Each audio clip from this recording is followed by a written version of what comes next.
I got bored of waiting for the perfect swarm to put into my flow hives, so I have filled them up in a very unconventional manner. Both of my flow hives are now full, the real one and the fake one. In this video, I'm going to show you how I got my bees in there, and this is the most bonkers method you have ever seen. But it's definitely no nonsense. Let's get inside, I'll show you the bees. I now have bees in my flow hives. So I know I've caused myself quite a lot of issues doing it this way, but I really didn't want to shook swarm a colony in and waste all of that brood and risk them absconding. So what I've done is I've just rested up some of the national frames at the bottom of this brood box here. I've given it about a week. Hopefully the bees haven't gone crazy, put loads of wild comb in there, and they've moved up onto the Langstroth frames. In this video today, we're going to take away all of that wild comb, all of the wrong size frames. We're going to find the queen, get the colony back down to the correct size, and then fingers crossed we get some good weather and we can move forward with our flow hives. So I'm quite happy with this. It's actually worked out quite well. The comb that they've produced, not that much, easy to clear up. They're up in the Langstroth frames now, they're working the frames. What I'm going to do in this video is I'm going to shake out all of the bees back into that original box, make sure I find that queen, check for eggs, brood in all stages, take the original brood away, and then I'll be really confident that all the bees are orientated to this position. They're working those Langstroth frames already. They've got a little bit of stores in the Langstroth frame, so if we get a period of bad weather, they're going to be okay. I'm quite happy with what's gone on here. So I'll get inside, I'll give you a little sneak peek and show you exactly what I've done. So I've set my flow hive up on a double Langstroth configuration. The top box has got Langstroth frames in with foundation, and then the bottom box I've taken all the frames out and I've just rested the national deep frames in. I was really keen just to get the bees drawing out that foundation before I started taking any of the other boxes away. Always going to be a chance they're going to abscond, but now they're drawing out these frames, I'm much happier and I think this is going to work well. So here you can see exactly what I've done. I've taken 8 national deep frames and I've put them into a Langstroth box at a complete jaunty angle like that. Now, if you just left them like that, they would create so much brace comb and wild comb in all those areas. But to do it for a week, not too bad at all. Little bit of comb, we can definitely live with that comb. That's going to be really easy to tidy up. And all I'm going to do now is I'm just going to complete that shook swarm and get all of the bees onto the Langstroth frames, making sure that that queen is in there.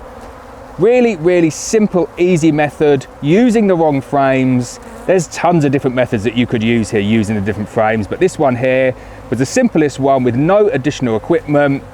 Gives you a little bit of a risk with wild comb, but if you leave it a short amount of time, then the bees should be fine. So there we go, simple as that. All I'm going to do now is remove that bottom brood box, place that off over to one side, put the additional brood box with the Langstroth frames back into the original position. I'm going to go through the DN4 national frames, shake off the bees, find the queen. I'll redistribute all of that brood to other beehives within this apiary, so it's not going to go to waste. That's going to set this colony right back, but hopefully they should build up again in order for me to get at least one full super in the summer. So I've cleared my box out. I'm going to get that Langstroth box now and put that back into position.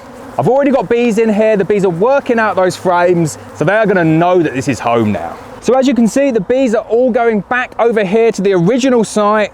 Doesn't matter what's going on over there now. I'm just going to go through though, take those frames out, shake them in over here. I would really like to see the queen, this manipulation, only because I didn't see her last time when I put those frames in. So I'll go through this box now, see if we can find her. So see if you can see the queen on that frame. She is definitely on there, 100%. And if you didn't find her, she is at the top of the frame. They've worked the marking off, but there is the queen. I'm going to pick her up and place her into the hive. Right, I've seen her go down between the frames. Job is done. This is going to be so easy now.